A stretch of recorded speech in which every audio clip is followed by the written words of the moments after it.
Exterminate the target. Did I hit him? Oh, I got one. Okay, I'm just gonna try to hand line him in. He's stronger than I thought. Yes! Perfect shot! He's a chunk monster.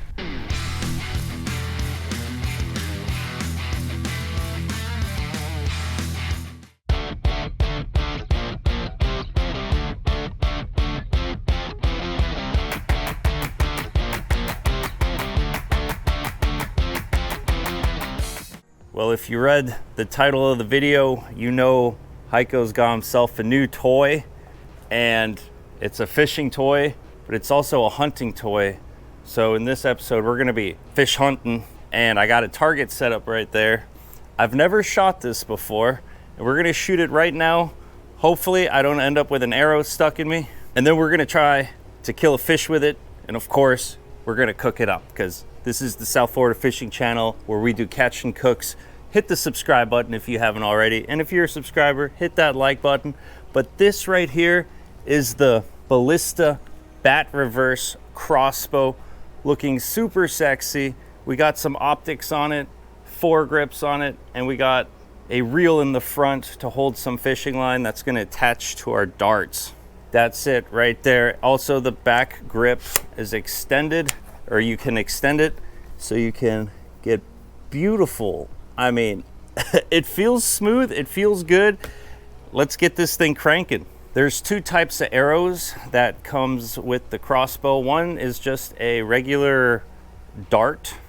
We're gonna shoot this first, and then the second one is this fishing crossbow or fishing dart. What are they called? Bolts. Fishing bolts. And a fishing bolt is special because the tip has these two barbs that come out. So when you shoot a fish, the barbs extend, and then it won't come out of the fish. And there's a little hole in the back so you can tie your fishing line to it. And holy moly, I hope I don't shoot a hole in the boat. This is gonna be my first time ever loading it. And I'm gonna put on my safety sunglasses just in case, well, because I don't know what to expect.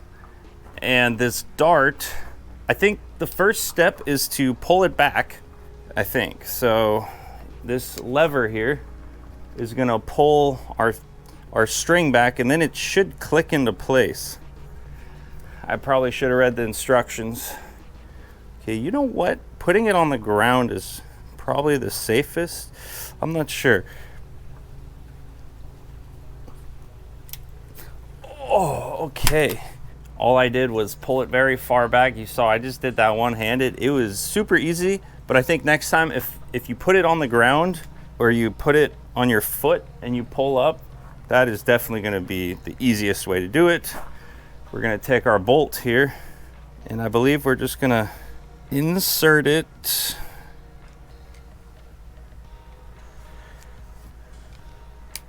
Woo, we got our first bolt.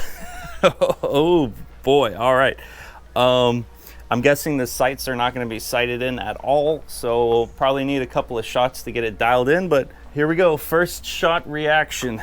I will stand right here. Most likely I'm never gonna take a shot further than this at a fish, so I'm gonna get the optics dialed in at this distance. Well, I'm gonna aim at the, just right at the center. Here we go. It was good knowing y'all. Something tells me it's gonna pierce through my target. I'm just praying there's no ricochet. Okay, I guess there is a safety because I just tried pulling the trigger and nothing happened. I'm guessing this lever has something to do with the safety. Oh, okay. The back is safety. When it's pushed out, it's on safe. When you push it in, it's on fire. Good to know. Let's try that one more time. Safety is off. Target is acquired. Exterminate the target.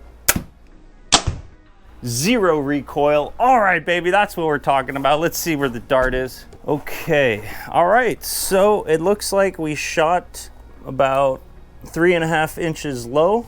Let's load up another dart and try that again. All right, let's try it loading this bad boy on the ground.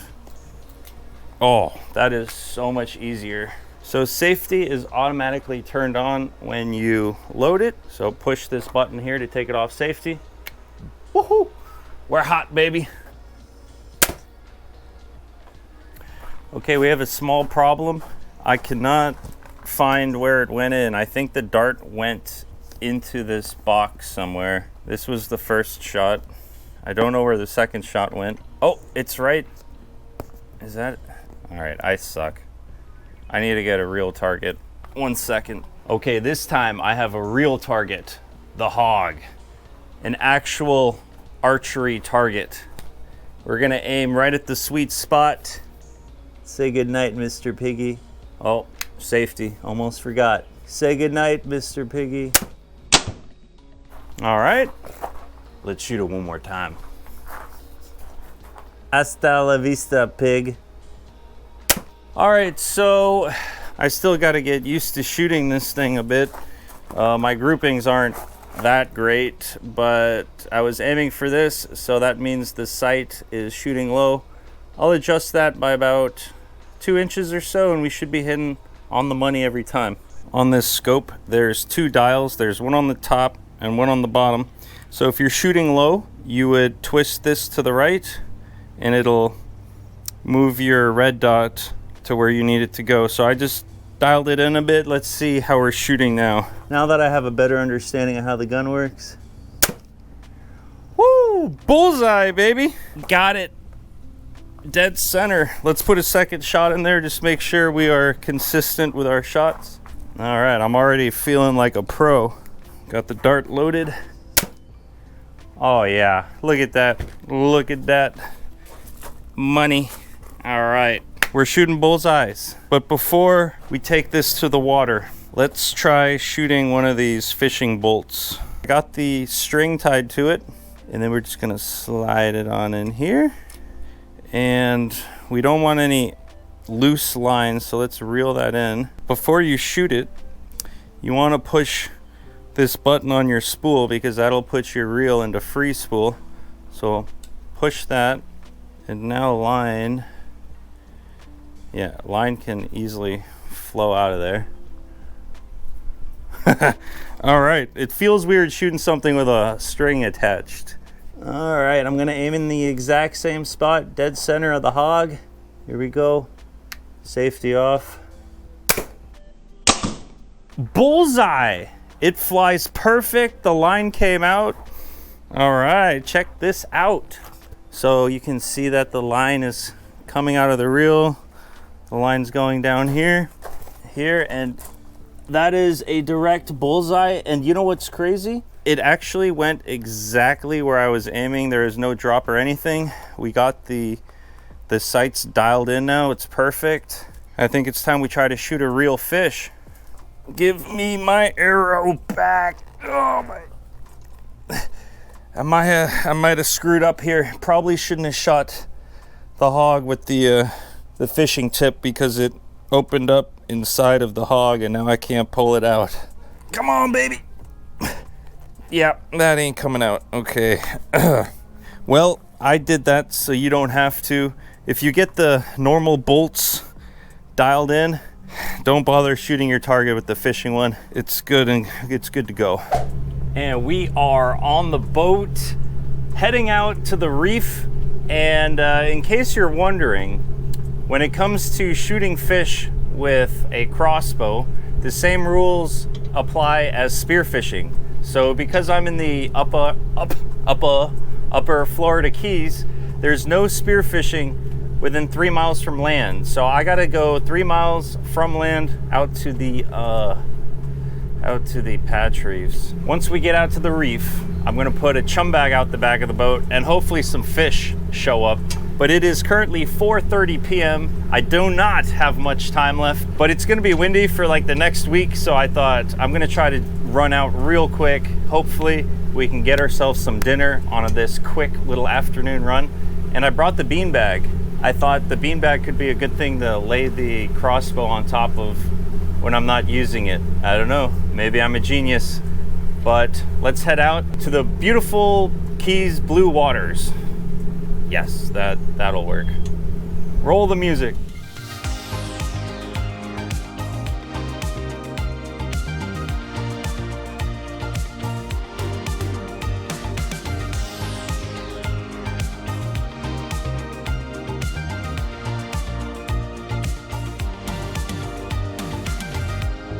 Oh my word. It is so beautiful out here. I'm kind of freaking out a bit because it's been so long since we've had some good weather, and there's frigate birds all out there. That is offshore. The reef goes from 30 feet down to 120 feet, just a couple football fields that way, and there's a bunch of frigate birds. So I bet there's mahi and tuna out there. I don't have a single fishing pole on the boat, but that's because we're here to shoot a fish with a crossbow, which is probably just as exciting. And boy, do I wish I also brought my spearfishing gear. A huge fish just jumped right there. Damn, I didn't have that on camera. But the water is crystal clear. Look at it. That is the sexiest thing I have seen. And I put a chum bag out, you see? So I got a nice bag of chum in the water, and there's already fish everywhere. There's yellowtail snapper, there's sergeant majors, there's Bermuda chubs. I bet you there's some juicy fish back there. So let's get the crossbow loaded and see if we can't shoot ourselves some dinner. And if there's a little bit of time left, I might even go to the sandbar. I don't know yet. Oh, did you see that splash? They getting buck wild down there. Something about this just feels so right, so right. All right, so I got the beanie bag, which I'm gonna use to just prop the gun up against. We'll load it. This gun is super easy to load. The question is it going to be super easy to shoot a fish? We gonna find out.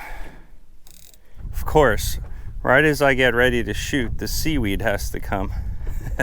Maybe it's good. Maybe the seaweed gives the fish a false sense of security. All right, I'll try to aim.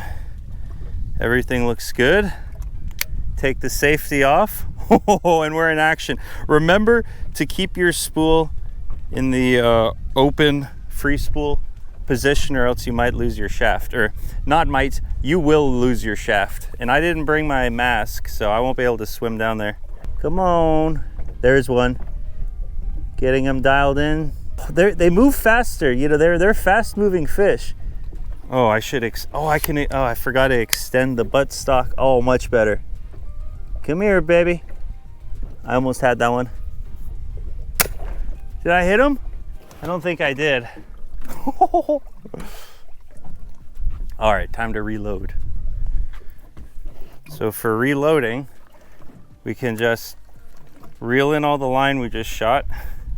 Actually, it's probably easier to reel the line in while your bolt is still in the water. So I'm gonna do that next time, but this is a learning process for all of us. I'm getting a lot faster at reloading. All right, and just like that, we're back in action. Oh, I would have had him. I think I got one. Oh, I got one. Oh, he's strong. Okay, I'm just gonna try to hand line him in. He's stronger than I thought. Ah! Come here. That's a strong little fish. Oh, yeah. Oh. Yes. Perfect shot. He's a chunk monster. Yes. We got dinner. Look at those beautiful yellow stripes on his eyes. Oh, the dart went right through him.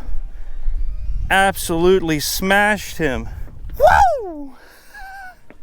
A second shot, we already got dinner. All right, I'm feeling good about this. All right, let's see, what's the best way to... Okay, the best way to do this with spearfishing is you take your shaft and you point it back, so you push it back through the hole it came out of, and that way it should come right out. Yes, perfect. Easy peasy, lemon squeezy. Let's put them on ice. Before I put them on ice, I want y'all to see these incredible yellow colors on his face. Very beautiful fish. They're the pig of the ocean. And look at that spotting happening on them. All these beautiful spots underwater. They look amazing. And this guy's going on the grill. But first, he's going on ice. Woo! I just saw a couple of nice yellowjacks swim by. Unfortunately, I wasn't locked and loaded, but I'm hoping that they come back, because those were some tasty little fish. Come on, where are they at? Come to daddy. I could shoot these Bermuda chubs all day, but I'm kind of hoping that I get a second different species on the boat. The yellowjack are staying low. They're about 10 feet down, so I don't think I'm going to be able to shoot those guys unless they come up. Maybe if I shake the chum bag, they'll come closer. Shake, shake, shake. Look at all the fish coming in hot for that chum. I could probably hip fire and hit these guys. Bam! There's some nice snapper in there. Whoo, the snapper are very fast moving. I don't know if I'm going to be able to hit them. Oh, there's a yellowjack right there. Come on, baby. Come back, come back. Oh, I'm gonna get him, come, baby, come back. Man, you shake that chum bag, it gets them chum drunk. Look at them all. Oh, there's a nice snapper. Come on, where'd he go? There he is. Show your face. Show your face, pal. Let me see them fins. Drop the weapon. Okay, I see a good one. Reach for the stars. Come on, give me a good shot. Give me a good shot. No, they move so fast. Come back, come back. Oh, there's a nice one. Come on. If you're doing this at nighttime on freshwater, like gars and tilapia and stuff that don't move as fast, well, tilapia move pretty fast, but gator gars and all that, that'd be so easy to whack them. But these fish are moving at hypersonic speeds. There's a nice yellowtail. Oh, I think I shot high on him. Oh, that was at a yellowtail snapper. Yeah, I shot high. Oh. No, wait. Oh, that's hilarious. Okay, I have a fish on here, but I hit a different fish. All right, another chub, an accidental victim. I was aiming for the snapper, but he looks like another good eating size, so I accept my chub. Bam, food. We got 2 fish for dinner. And the Bermuda chub is kind of regarded to being a trash fish. Most people don't target them. But I recently talked to 2 different YouTubers that told me they like Bermuda chubs more than snapper, which that sounds kind of like a load of baloney. But we're gonna try it and we're gonna see how the Bermuda chub tastes. The last time I had Bermuda chub was 3 years ago. It was a long time ago. I've eaten hundreds of snappers since then, so I think I might have a pretty good idea, and I'll be able to give you a pretty straightforward, honest opinion. But I just learned something. So the fishing bolts, you know how I was turning them backwards and pushing them back through the fish? The tips, they screw off. You can just unscrew the tip and the bolt will come right out of the fish. So that's what happens when you're like me and you don't read the manual. You just grab this stuff and go. Then you spend hours figuring everything out the hard way. Take a look at these fish for just a second. I'm gonna put the camera underwater. First, we'll give the bag a nice shake, get the fish really riled up.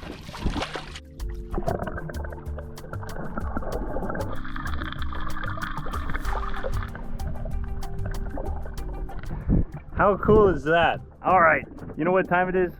Sandbar time. I'm gonna take a quick run to the Key Largo sandbar, my favorite sandbar in the Florida Keys, or at least in the upper Keys. A little secret, I like it more than the Islamorada sandbar because there's actual sand. The Islamorada sandbar has like mushy, grassy sand. It's kind of gross in my humble opinion, but the Key Largo sandbar is real sand. Let me show you. All right, let's go. Why not go to the sandbar in the tower? Look how beautiful that water is. Woo! All right, let's go.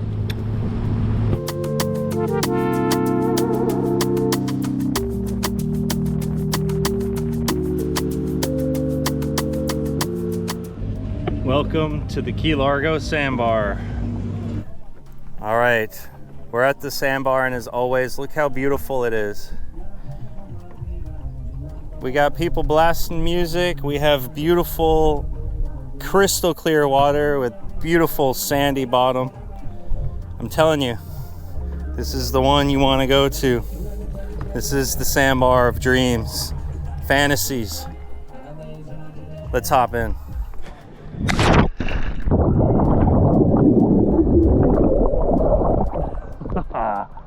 Wow. Yeah, how nice is that? Look, it's maybe like 3 feet deep here, and look at the sand. That's real sand, baby. Real sand. I got a question for y'all. Are you subscribed yet to the South Florida Fishing Channel? You better be hitting that subscribe button.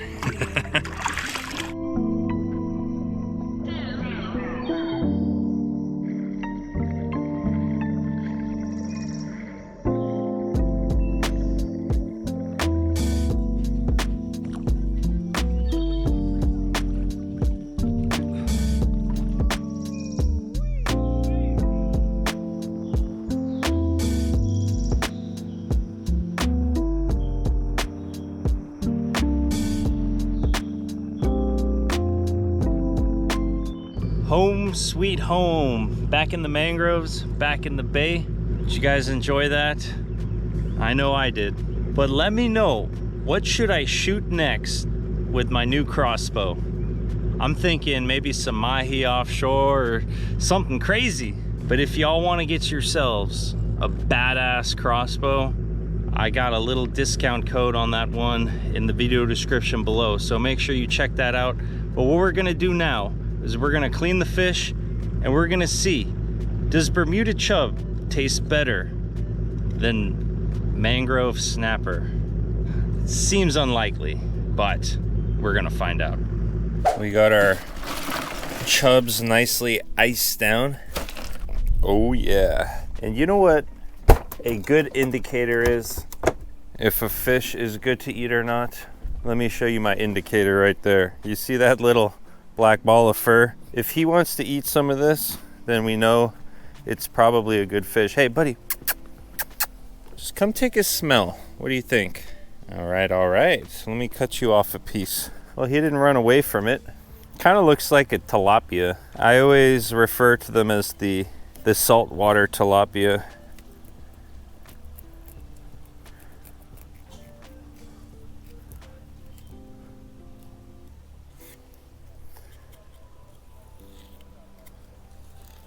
Now, if I remember correctly, their meat is kind of a grayish color. Let's see.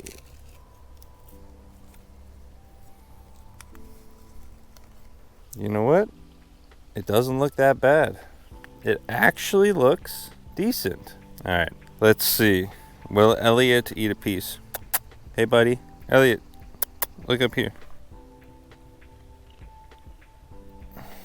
He ate it. That is very good news. I'll go ahead and skin it. Kind of a lot of bloodline on the back, but and that right there is a saltwater tilapia fillet. For the part that I am most excited for in this video, how is Bermuda chub going to taste? I've been thinking about it non-stop, and we're about to find out.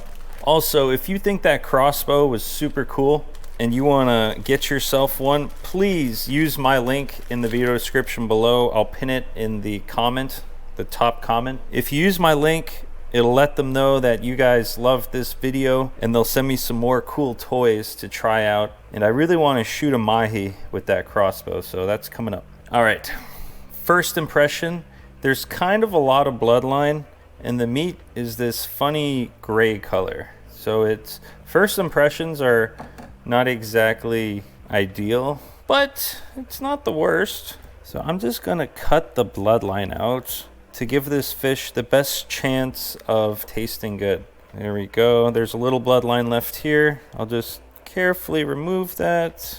Oh, who do we have here? Down. Here you go.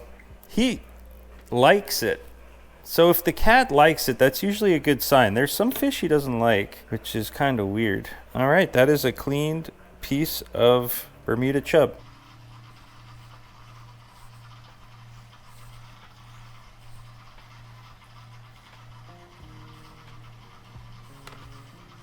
Another piece of Bermuda chub.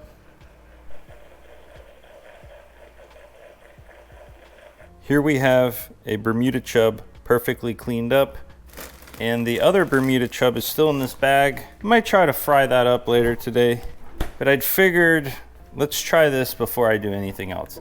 So half of it we're gonna use our Fish and Game blackening seasoning. Excellent choice.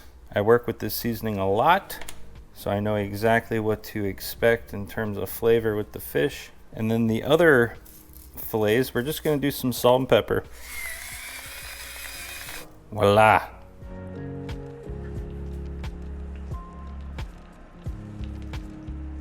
I got a big old roll of butter, the Amish country butter, and we got it nice and hot. So let's throw the fish on.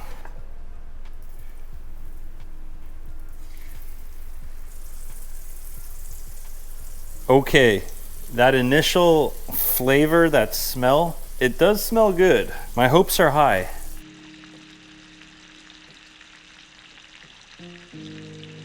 The little pieces cook a lot faster, so I'll go ahead and flip them, and they're looking perfect. Once the fish is cooked, that gray color is kind of going away, and now it's just looking like a normal white piece of meat. Go ahead and flip the big pieces.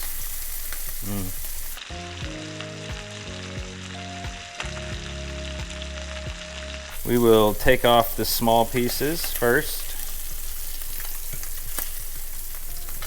Wow, it looks good, it smells good. The fish is flaking like you would expect a nice, good snapper to flake. It's all come down to this. We have our blackened Bermuda chub and our salt and pepper Bermuda chub cooked in some butter. This is known as a trash fish. When you catch them, they usually poop all over your boat. 99% of people are going to tell you this is a trash fish.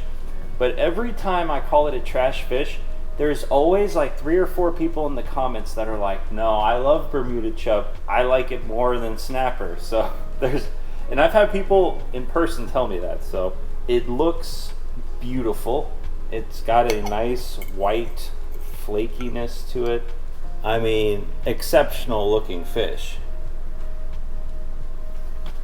But how does it fare on the taste buds? All right, maybe next time we'll do a blind taste test, but let's give it a whirl. Taking a big bite.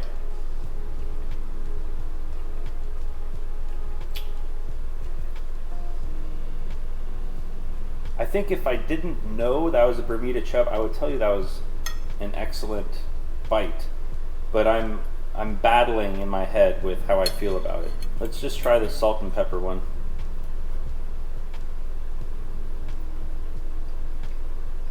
If you put these in a taco or something, you would never know. Nobody would know what kind of fish this is. You tell them it's snapper and they would believe it.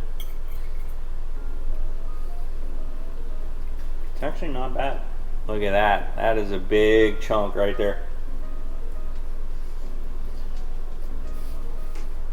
Don't watch me eat. Oh, I think I can understand why some people might say this is better than snapper. But honestly, you're just gonna have to try it for yourself. I'm gonna say it's a pretty good fish. I could feed this to my guests, tell them it's snapper. Everyone would love it. Let me know in the comments down below, what do you want to see me try and shoot with that crossbow next? I'm thinking some mahi. It's gotta be a fish that swims up to the boat. Something that I can just Thank you guys so much for watching, and I'll catch you on the next one. Cheers.